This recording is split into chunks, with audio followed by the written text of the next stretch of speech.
Assalamualaikum dan salam sejahtera murid-murid yang cikgu kasih sekalian. Hari ini kita akan mempelajari Geografi tingkatan 2, bab 11, Kitar Semula bersama dengan Cikgu Nur Arlina binti Awang dari SMK Belimbing, Tanah Merah, Kelantan.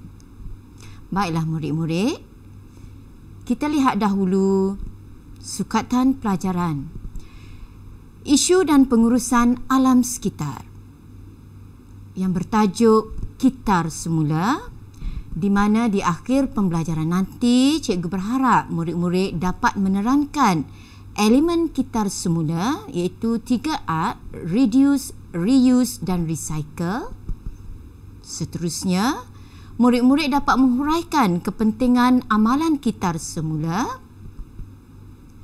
dan menjelaskan melalui contoh aktiviti kitar semula. Baiklah murid-murid cikgu, kita akan membandingkan amalan kitar semula di negara lain. Baiklah, sekarang kita akan lihat satu persatu elemen kitar semula iaitu 3R, reduce, reuse dan recycle.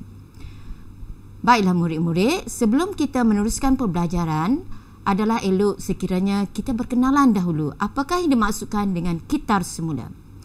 Mengikut Akta Pengurusan Sisa Pepejal dan Pembersihan Awam 2007 di bawah Akta 672, kitar semula bermaksud memungut dan mengasingkan sisa pepejal bagi maksud menghasilkan keluaran.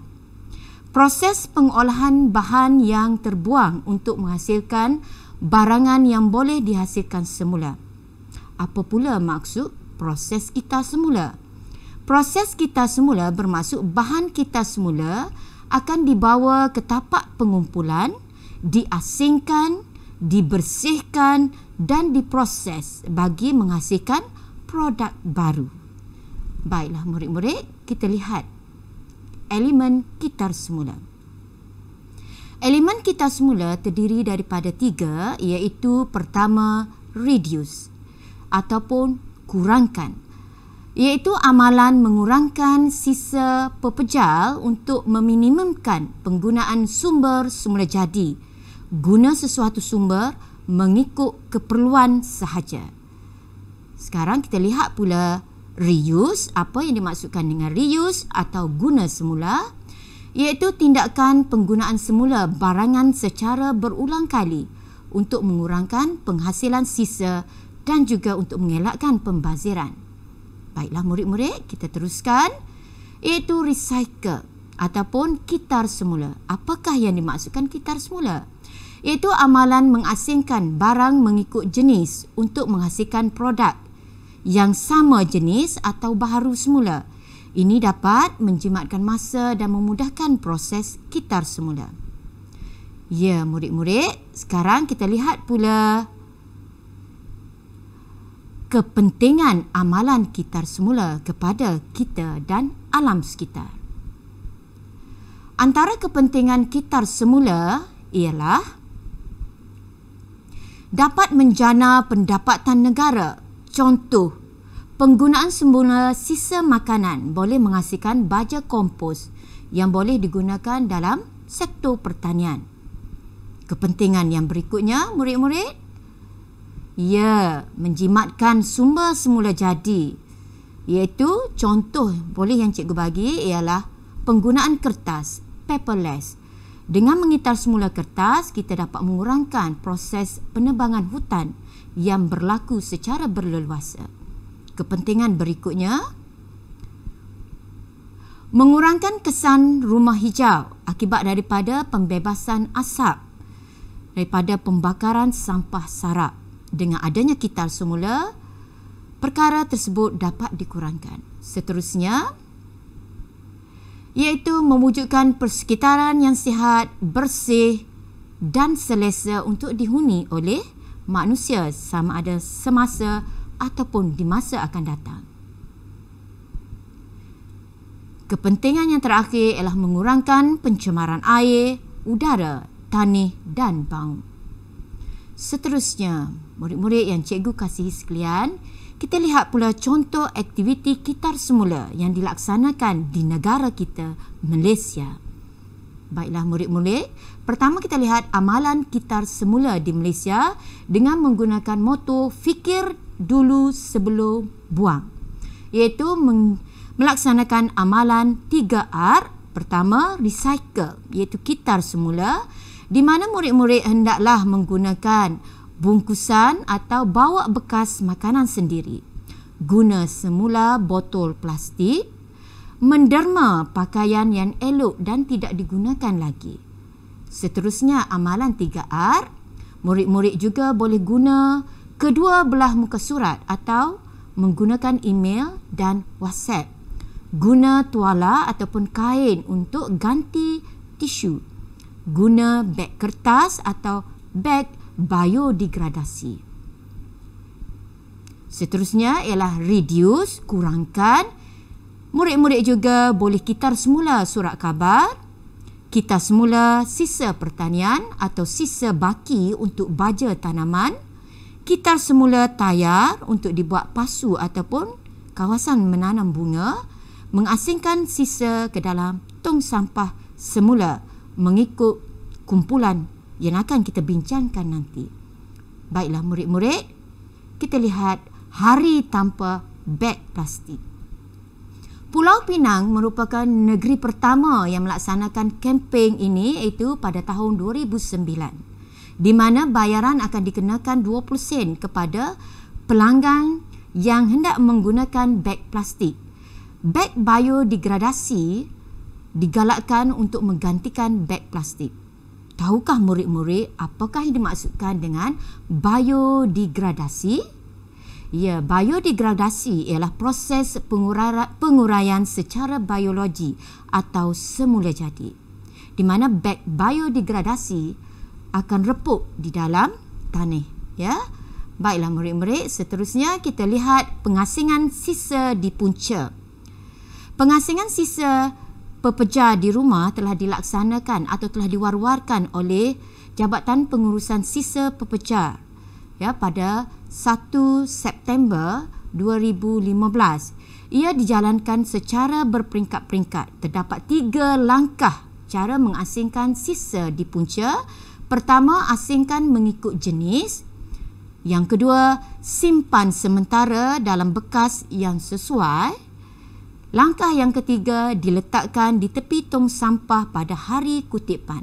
Maksud di sini, sisa pepejar yang telah diklasifikasikan mengikut plastik sampah ataupun tong sampah kitar semula hendaklah diletak di tong sampah, iaitu bahagian sisa baki. Akan dikutip oleh majlis daerah ataupun alam flora mengikut jadual yang telah ditetapkan. Kutipan sisa kitar semula atau sisa pukal ialah sekali seminggu dan sisa baki adalah 2 kali seminggu.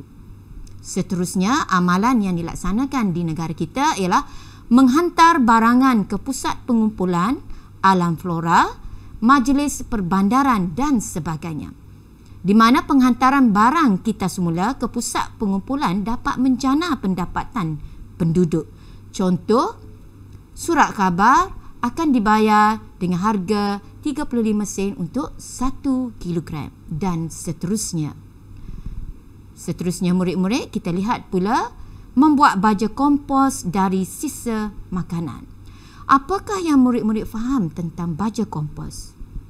Ya murid-murid, baja kompos ialah baja yang dihasilkan daripada sisa tanaman, sisa makanan dan najis ternakan.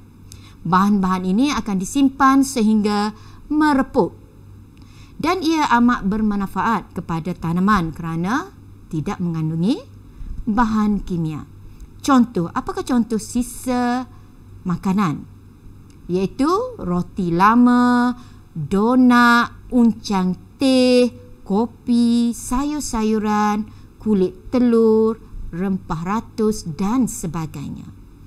Baiklah murid-murid, kita lihat pula amalan kita semula di negara lain. Pertama, di negara Jerman. Untuk makluman murid-murid, Jerman telah mengadakan amalan kitar semula secara giat kepada penduduknya, di mana kadar kitar semula mengikut kategori sisa domestik sebanyak 67%, sisa pengeluaran dan sisa komersial sebanyak 70%, sisa pembinaan dan perobohan sebanyak 90%. Kita lihat satu persatu amalan kitar semula di Jerman, iaitu pertama, sistem deposit botol. Apakah yang dimaksudkan dengan sistem deposit botol? Iaitu harga barangan kitar semula amat mahal. Botol minuman yang dikitar semula dipulangkan ke pasar raya atau kedai minuman melalui mesin deposit botol. Pengguna akan dibayar 8 hingga 25 sen setiap botol yang telah digunakan. Seterusnya, Ordinan Pembukusan 1991. Semua kotak akan ditanda dengan lambang green dot oleh pengilang dan mengutip semula kotak tersebut. Lambang green dot kita akan bincangkan sebentar lagi. Seterusnya, Dual System Deutschland GmbH, iaitu semua kotak ditanda dengan green dot. Sekiranya murid lihat, green dot berbentuk bulatan yang berwarna hijau dan mempunyai anak panah seperti kitar semula, di mana semua kotak ini akan ditanda dengan green dot ataupun lambang bulatan ini oleh pengilang dan mengutip semula kotak tersebut. Seterusnya, menyediakan tong sampah kitar semula, iaitu penyediaan tapak pengumpulan dan tong kitar semula di jalan utama, kilang, perumahan dan perniagaan. Mengisi sampah dalam plastik berlogo green dot seperti yang kita bincangkan tadi. Baiklah murid-murid, kita lihat pula amalan kitar semula di Denmark. Denmark juga menggalakkan rakyatnya untuk mengamalkan amalan kitar semula, di mana objektif amalan kitar semula di Denmark ialah mengurangkan pencemaran alam sekitar akibat sisa.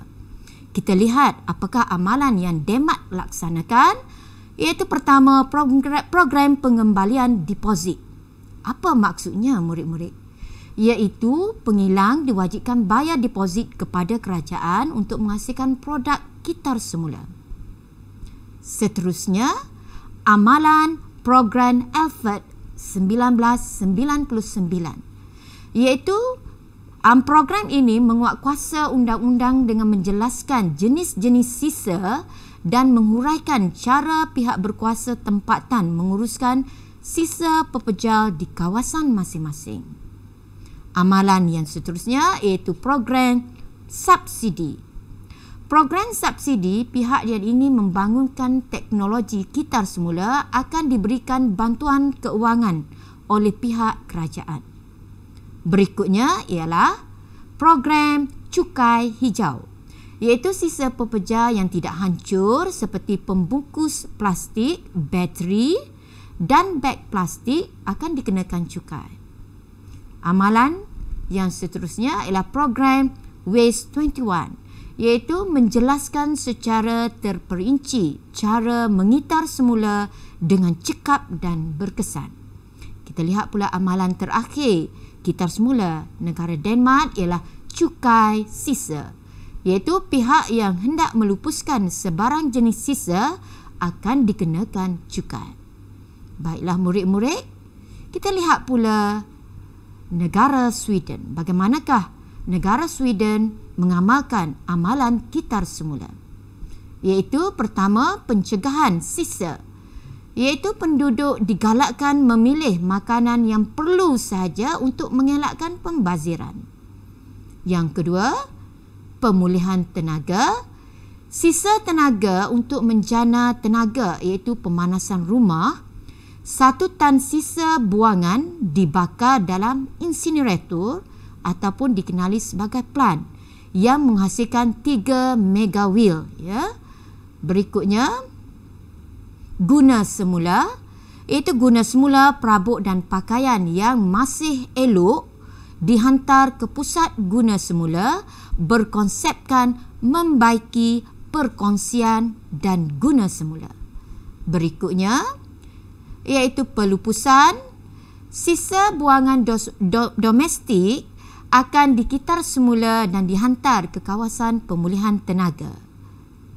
Dan akhir sekali ialah kitar semula, di mana kerajaan Sweden menyediakan tong kitar semula di kawasan pertempatan. Mesin pengasingan beg sisa mengikut warna secara automatik. Mari kita lihat rangka kerja amalan kitar semula di Sweden. Bermula dengan pengumpulan dan pengasingan sisa daripada rumah ataupun jabatan dan sebagainya, dikumpul dan dibawa kepada kawasan perindustrian ataupun insinerator, ya. Di dalam insinerator, bahan-bahan kitar semula ataupun sisa domestik ini akan diproses, di mana berakhir dengan menghasilkan tenaga untuk gas, bahan api dan juga untuk elektrik. Baiklah murid-murid, setelah kita mempelajari amalan kita semula di negara Sweden, kita lihat pula amalan kita semula di negara Taiwan. Apakah yang dilaksanakannya? Iaitu pertama, menyediakan akta pelupusan sisa, iaitu pengilang dan pengimport bertanggungjawab ke atas produk yang dihasilkan. Seterusnya, program 4 dalam 1, iaitu galakkan kerajaan menjalinkan kerjasama antara 4 golongan, iaitu masyarakat umum, pihak berkuasa bandar, syarikat kitar semula dan dana kitar semula. Amalan yang ketiga ialah kempen kitar semula, iaitu Agensi Perlindungan Alam Sekitar Taiwan atau dikenali sebagai Environmental Protection Administration atau EPA. Amalan yang terakhir ialah garis panduan kitar semula, iaitu menerangkan cara penggunaan sisa pepejal, iaitu kaedah menyimpan, panduan kitar semula, mengumpul dan memproses sisa. Baiklah murid-murid, setelah kita mempelajari bab kitar semula daripada awal hingga akhir, cikgu berharap murid-murid telah dapat memahami dan dapat membezakan amalan kitar semula yang terdapat di negara kita dan juga di luar negara. Dengan itu, insya-Allah kita akan berjumpa lagi pada bab yang seterusnya. Cikgu ucapkan selamat maju jaya dan terima kasih.